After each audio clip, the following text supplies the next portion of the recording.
Le président de la République réaffirme au chef du bureau politique du Hamas la position constante de soutien de la Mauritanie en faveur de la cause du peuple frère palestinien. Le président de la République effectue à la mosquée Ibn Abbas de Nouakchott la prière de Eid al-Fitr et l'imam appelle au soutien de nos frères palestiniens. Dans ce journal également, l'ambiance de Eid al-Fitr dans les wilayas du pays.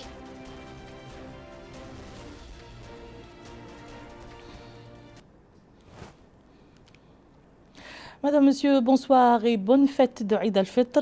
À la une, le président de la République, Monsieur Mohamed El Cheikh Al-Ghazouani, a reçu aujourd'hui un appel téléphonique de Monsieur Ismail Haniyeh, président du bureau politique du mouvement palestinien Hamas. Dans cet appel, Monsieur Haniyeh félicite le président de la République et à travers lui le peuple mauritanien à l'occasion de la fête bénie de Eid al-Fitr.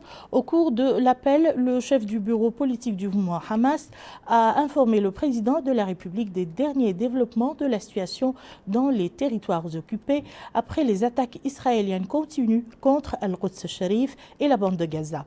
Il a également remercié son Excellence et le peuple mauritanien, toutes composantes confondues, pour le soutien illimité qu'ils apportent au peuple palestinien et à sa juste cause. Le président de la République, M. Mohamed El Cheikh Al-Ghazouani, a exprimé la position constante de soutien de la Mauritanie en faveur de la cause du peuple frère palestinien jusqu'à la fin de l'occupation et la création de l'État palestinien avec pour capitale Al-Quds Al-Sharif, la libération des prisonniers et le retour des personnes déplacées dans leur foyer conformément aux résolutions du Conseil de sécurité et à la nécessité de mobiliser la communauté internationale pour mettre un terme à la violence israélienne et aux attaques perpétrées contre le peuple palestinien et ses symboles sacrés. Je vous le disais en titre, le président de la République, M. Mohamed El Cheikh Al-Ghazouani, a effectué à l'ancienne mosquée de Nouakchott la prière de Eid al-Fitr. Dans son prêche, l'imam Ahmedou El-Mrabtou El-Habib Ar-Rahman est revenu sur la zakat, l'école du Ramadan, et a appelé à un soutien au peuple palestinien. Le point avec Mohamed El-Khattab. C'est dans une atmosphère de spiritualité, de sérénité et de ferveur que le président de la République, M. Mohamed El Cheikh Al-Ghazouani, a assisté ce matin dans l'enceinte de la grande mosquée Ibn Abbas à la prière de l'Eid al-Fitr al-Mubarak dirigée par l'imam Ahmedou El-Mrabtou El-Habib Ar-Rahman.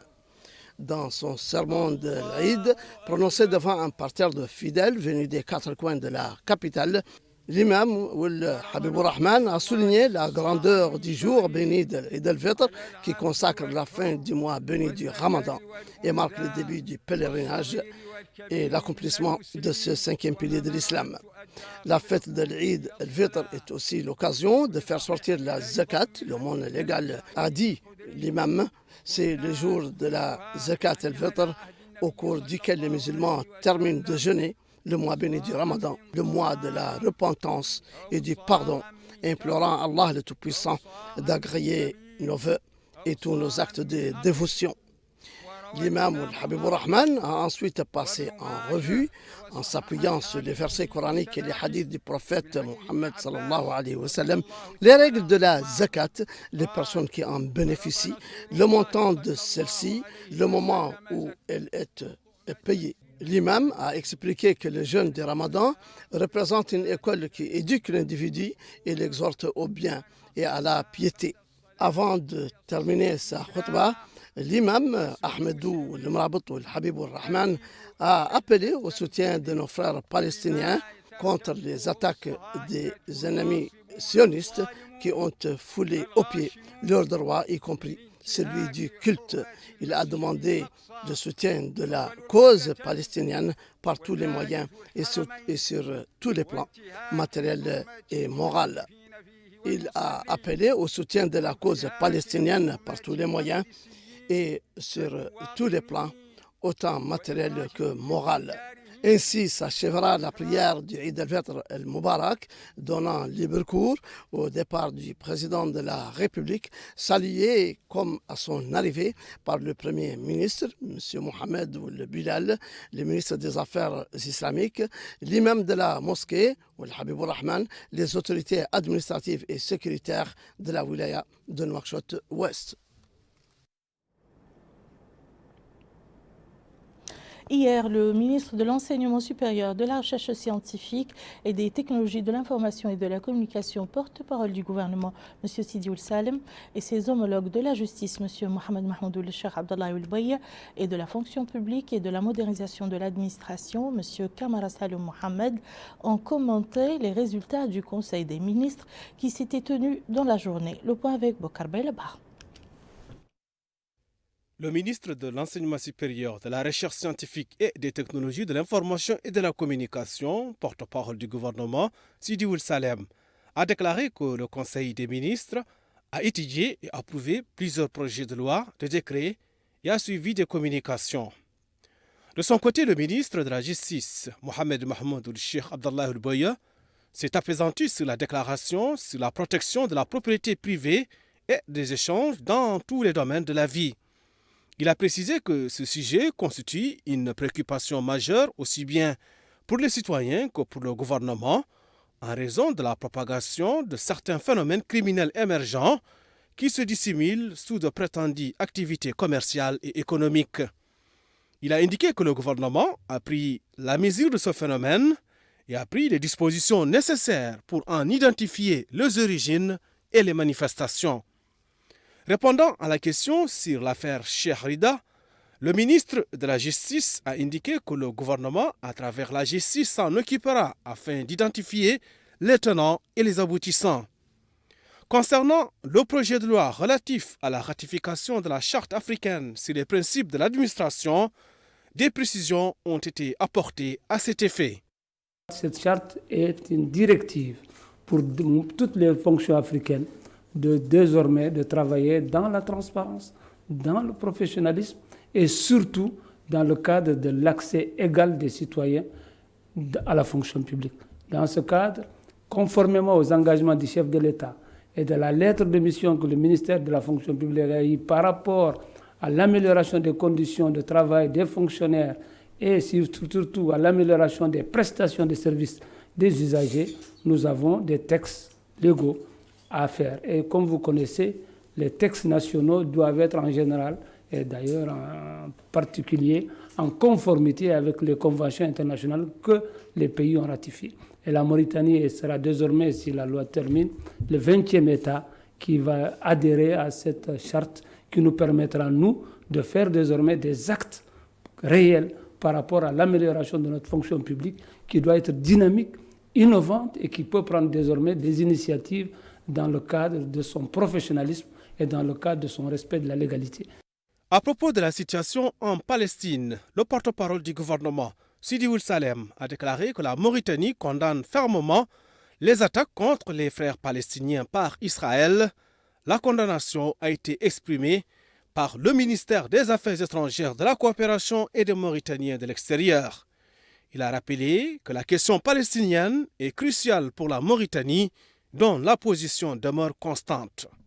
Concernant l'approche sécuritaire récemment adoptée par le ministère de l'Intérieur et de la décentralisation, le porte-parole du gouvernement a indiqué que la question de la sécurité et de la responsabilité patriotique et civique de chaque citoyen qui doit y contribuer de façon responsable et informer les services concernés sur tout ce qui est de nature à affecter la sécurité du pays.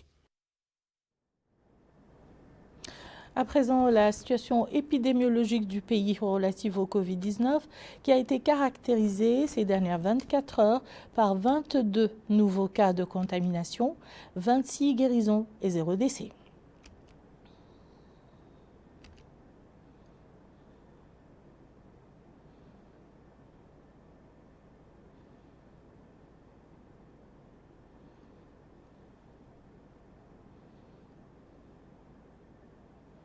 Le directeur général de la santé publique au ministère de la Santé a fait le point de la situation hebdomadaire dans le pays. Écoutons-le.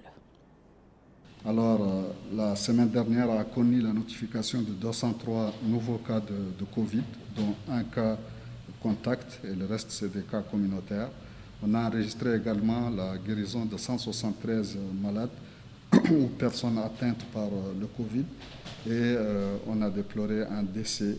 Les cas positifs de cette semaine se répartissent comme suit entre les régions: 10 à Nassaba, 9 au Gorgol, 1 au Brakna, 15 au Trarza, 104 au Guidimaka, 22 cas à Dakhlet Nouadhibou, 1 cas au Tagan, 10 à Nouakchott Nord, 23 à Nouakchott Ouest et 8 cas au niveau de Nouakchott Sud. Les cas actifs ce jour sont au nombre de 315, dont 17 avec des symptômes légers, 4 en situation grave et le reste sans signe. Ainsi, le total de cas enregistrés depuis le début de l'épidémie a atteint 18 745, dont 9 102 de contacts, 195 de cas importés et le reste, c'est des cas communautaires. Le nombre de guérisons a, lui, atteint 17 973, alors que les décès, on en a eu 457. Les tests, cette semaine, ont atteint 7 576 tests, dont 56 de suivi et 7 520 de diagnostic, répartis entre 5 240 de tests rapides et 2 278 de tests de PCR. Ces tests se répartissent comme suit entre les régions: 3 114 à Nouakchott Ouest, 833 au Guidimaka, 758 à Nouadhibou, au Hod Chapé 718, en Inchiri 544, 377 au Trarza, 306 au Brakna, 301 tests au Hod Gharbi, 225 à Nassaba, au Gorgol 125 tests, à Nouakchott Sud 101, à Nouakchott Nord 95 tests, 57 en Adrar, 17 au Trarza et 5 tests au Tagan. Ainsi, le total de tests jusqu'ici a atteint 295 119, dont 29 021 de suivi et 266 098 tests de diagnostic répartis entre 179 444 tests rapides et 86 654 tests de PCR. Pour ce qui est de la vaccination, la semaine dernière, on a vacciné 373 personnes à la première dose et 48 à la seconde dose. Et le cumul jusqu'ici des personnes vaccinées à la première dose est de 17 737, alors que pour la seconde dose, ils sont 6 162 personnes qui ont eu cette seconde dose, avec sur l'ensemble 20 cas de manifestations post-vaccinales qui sont légères, sans complications.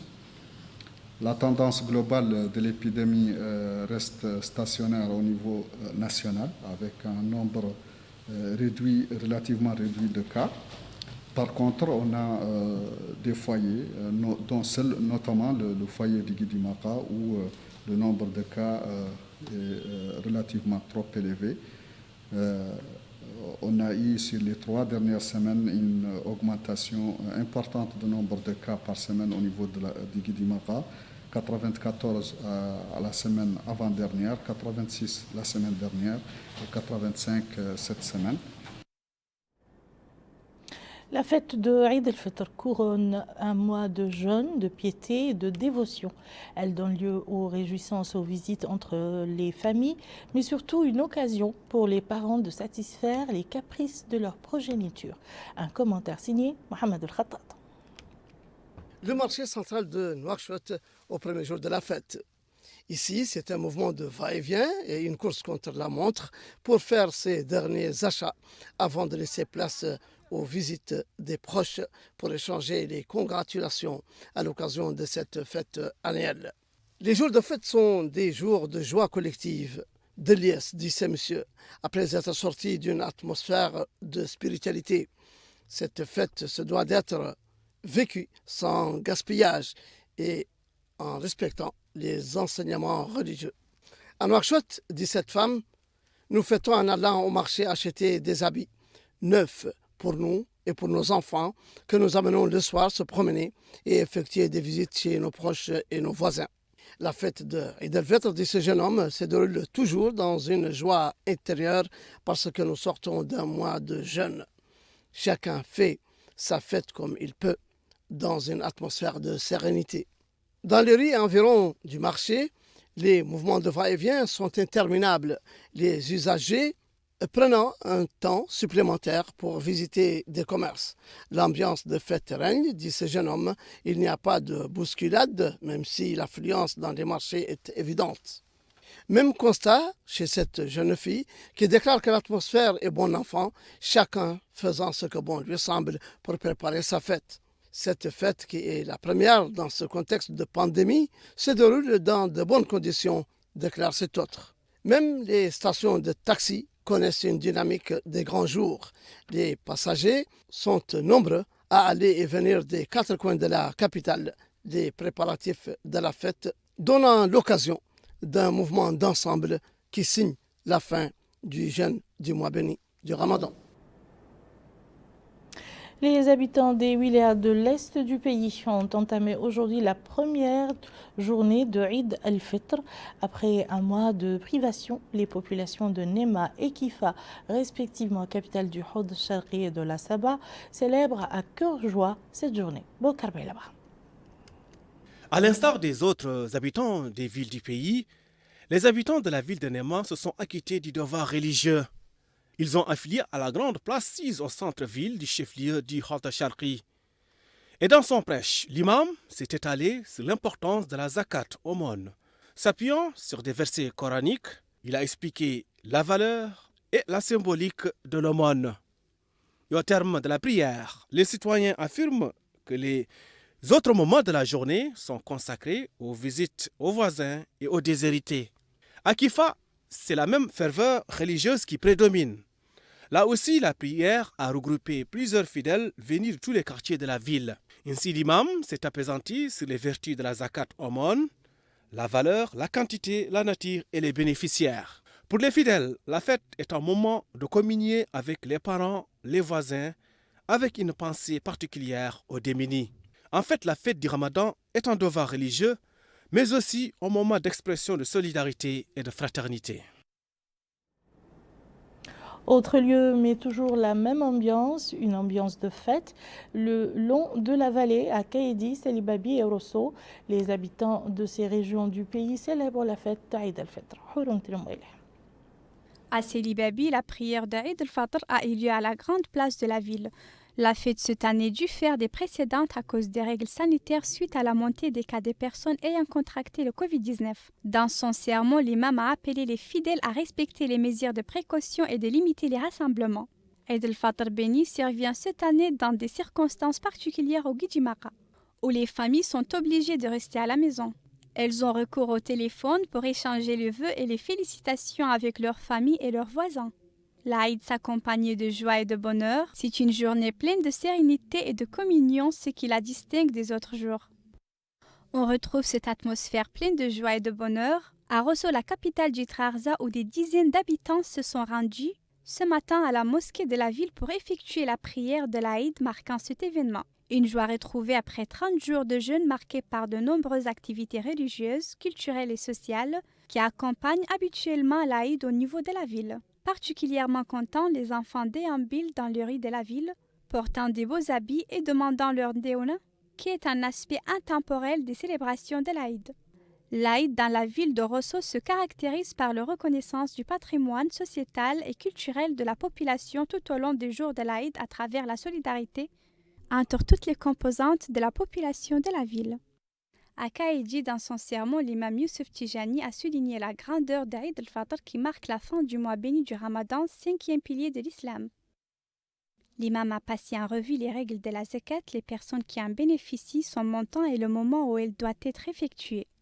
Après l'accomplissement de la prière de l'Aïd, certains font le porte-à-porte pour souhaiter la bonne fête aux parents, amis et connaissances. La joie des enfants au cours de cette journée est visible. Certains déambulent dans les rues de la ville en exhibant leurs beaux habits, tandis que d'autres se rendent au gymnase.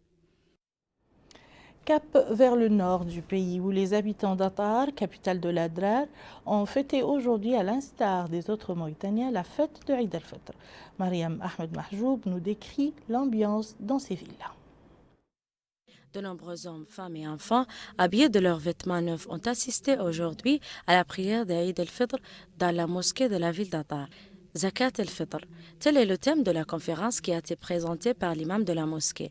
Il a affirmé que Zakat el-Fitr est obligatoire pour toute personne qui a de quoi manger pour un jour et une nuit et qui possède un surplus de nourriture. Il doit être payé au nom de toute personne à charge. Le montant de la Zakat el-Fitr, dit-il, est en effet toujours indiqué à l'unité. Il a ajouté que la Zakat el-Fitr est le moyen pour les musulmans jeûneurs de se purifier des péchés et des abus passés. Mais pas seulement. La Zakat el-Fitr est également une aide, un soutien, un acte de solidarité à l'égard des pauvres afin qu'ils profitent eux aussi de Eid al-Fitr et ne se retrouvent pas à commander. Dans le marché et les alentours de la ville d'Attar, une grande ambiance y règne. Certains s'effectuent des achats des habits de l'Eid, d'autres se déplacent pour visiter leurs prochains. Une scène qui marque le carrefour du centre-ville le jour de Eid al-Fitr. Les habitants de la ville ont exprimé leur joie de célébrer cette fête religieuse en déclarant qu'elle présente une bonne occasion pour faire la zakat, pour aider et nourrir les pauvres, donner un déouna et des cadeaux et de bien s'habiller. Un mouvement notoire marquant la ville d'Attar, grands et petits, ont avec un cœur plein de joie célébré la fête el-Fitr cette année. Restant au nord du pays, précisément Nouadhibou, la capitale économique, là-bas, l'ambiance était à la fête.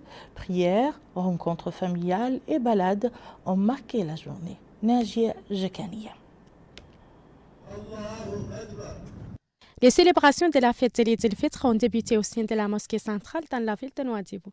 L'imam de l'ancienne mosquée, M. Mohamed Leminoul Abdi Salim, a exhorté les citoyens à prendre conscience de l'importance de la cohésion sociale, de la solidarité et de mettre à profit les vertus du mois béni du Ramadan. À cette occasion, il a mis en exergue l'importance de la repentance et du retour à Dieu. L'imam a rappelé aux citoyens les droits de chaque musulman envers l'autre et la nécessité d'accomplir son devoir envers la patrie. Quant aux populations de la ville de Nouadhibou, ils ont indiqué que la fête s'est déroulée dans de bonnes conditions, pleines de joie et dans une atmosphère de sécurité totale. Le marché du bétail est le lieu idoine en cette période de l'Eid pour gagner de l'argent. Les citoyens ont indiqué que le prix des moutons est très élevé. Il se situe entre 50 et 55 000 ouguiya. Le mois béni du Ramadan s'est terminé par la célébration de l'Eid el-Fitr, dont les populations attendent joie, longue vie et prospérité. Et voilà qui met fin à ce journal. Tout de suite, le rappel des titres.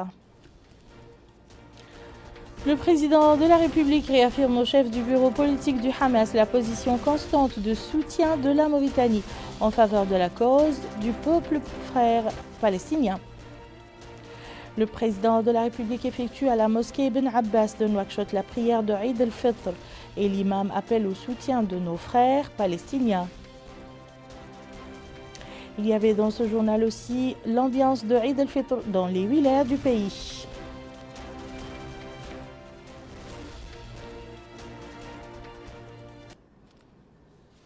Merci, madame, monsieur, de nous avoir suivis et je vous souhaite une très très bonne fête et à bientôt, Inch'Allah.